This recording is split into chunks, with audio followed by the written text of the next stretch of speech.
Ce livre est venu à moi, projet de paix perpétuelle. J'ignorais jusqu'à l'existence d'une telle utopie pensée par Kant. Alors je connaissais plus ou moins, très grossièrement, ses théories sur la morale et la morale universelle. Mais ça, c'est venu à moi.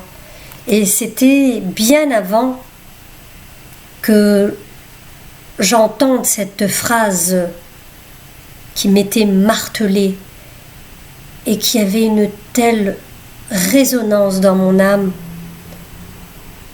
et qui disait « Je suis pour la paix dans le monde. Je suis pour la paix dans le monde.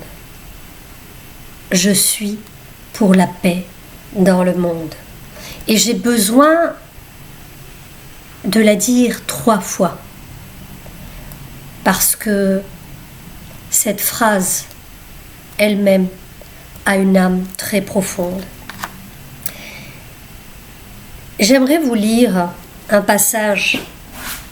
Ça, c'est toujours en réponse au poste de Mohamed Amadou, en espérant ne pas écorcher votre nom. Et je voudrais le faire en musique, en espérant que cela, je vais prendre quelques extraits, ne viennent pas parasiter. Mais j'ai besoin pour me laisser explorer l'intensité, la profondeur, la vérité et la vision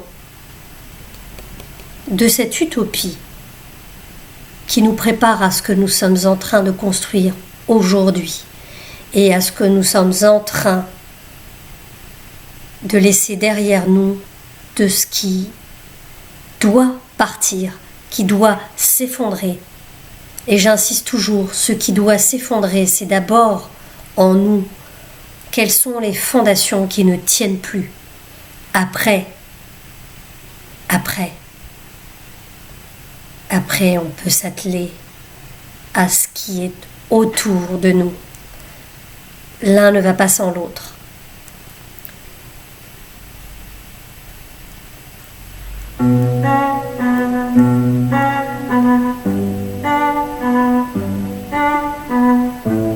Les États ne peuvent jamais, pour défendre leurs droits, engager un procès comme on fait devant un tribunal extérieur, et ils n'ont d'autre recours que la guerre. Mais la guerre et le succès de la guerre, la victoire, ne décident pas le moins du monde la question de droit. Et si, par un traité de paix, on met fin à la guerre actuelle, on ne met pas fin pour cela à l'état de guerre, pour lequel, d'ailleurs, on peut toujours trouver quelques nouveaux prétextes que nul n'est fondé à déclarer injustes, puisque dans cet état, chacun est juge en sa propre cause.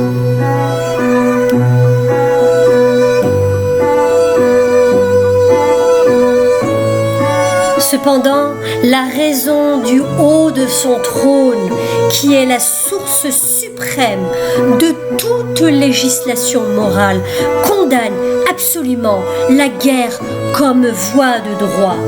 Et elle fait de l'état de paix un devoir immédiat. Cependant, la raison du haut de son trône, qui est la source suprême de toute législation morale, condamne absolument la guerre comme voie de droit, et elle fait de l'état de paix un devoir immédiat. Or, comme cet état ne peut être fondé et garanti sans un pacte des peuples entre eux, de là résulte la nécessité d'une alliance de paix. Et c'est là toute la folie, la vision de Kant qui pense, qui croit, qui avait cette conviction que nous pouvions créer une fédération, une alliance de paix, précisément parce que la guerre est incontournable.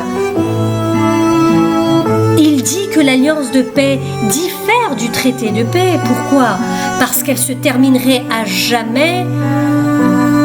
Toutes les guerres, elles termineraient, alors que le traité de guerre n'en termine qu'une seule.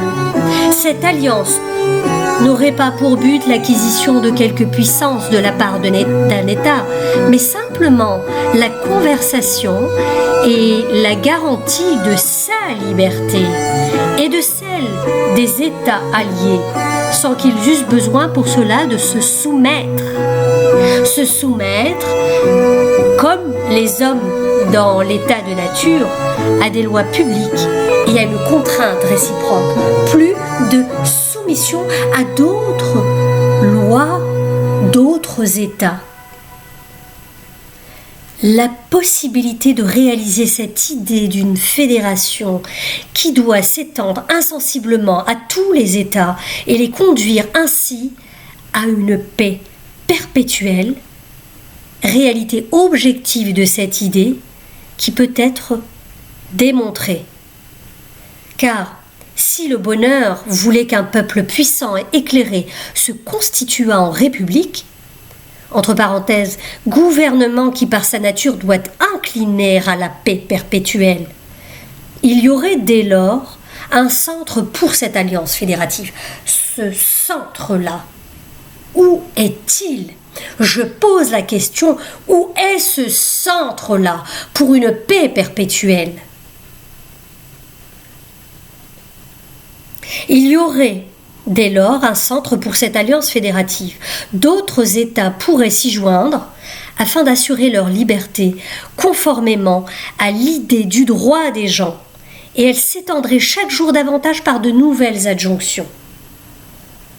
Qu'un peuple dise « Il ne doit point y avoir de guerre entre nous car nous voulons nous constituer en État », c'est-à-dire nous donner à nous-mêmes un suprême pouvoir législatif, exécutif et judiciaire, et qui termine pacifiquement tous nos différends.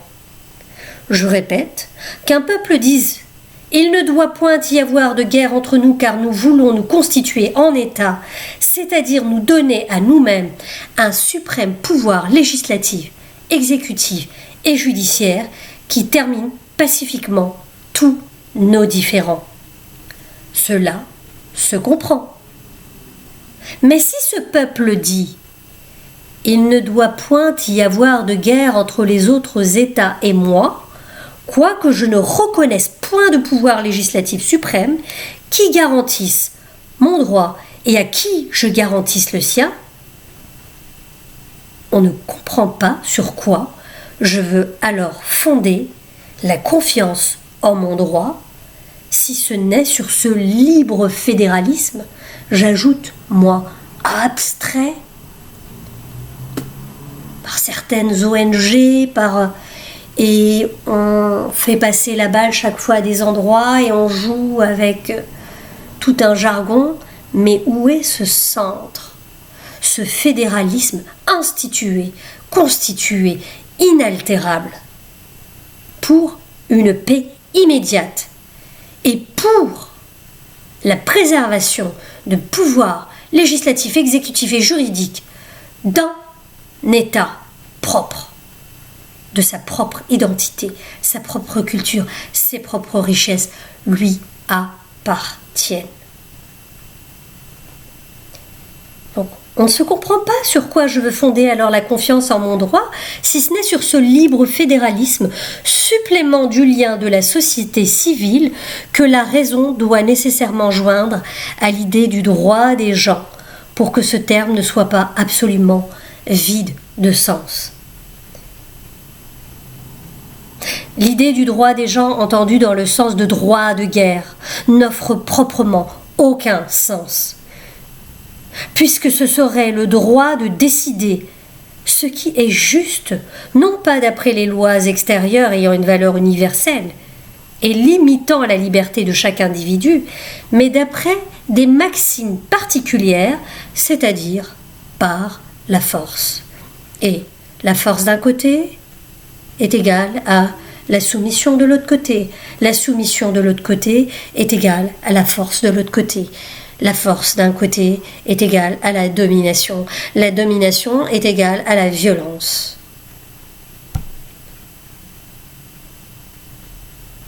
À la guerre, de façon continue. Alors, pour finir, à moins qu'on ne veuille faire entendre par là que les hommes qui pensent ainsi font bien de se détruire les uns les autres et de chercher la paix éternelle dans le vaste tombeau qui engloutit avec eux toutes les horreurs de la violence.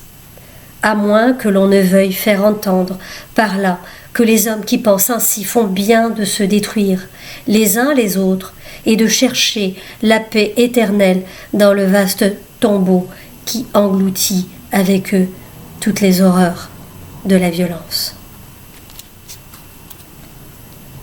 Visionnaires, nous avons tout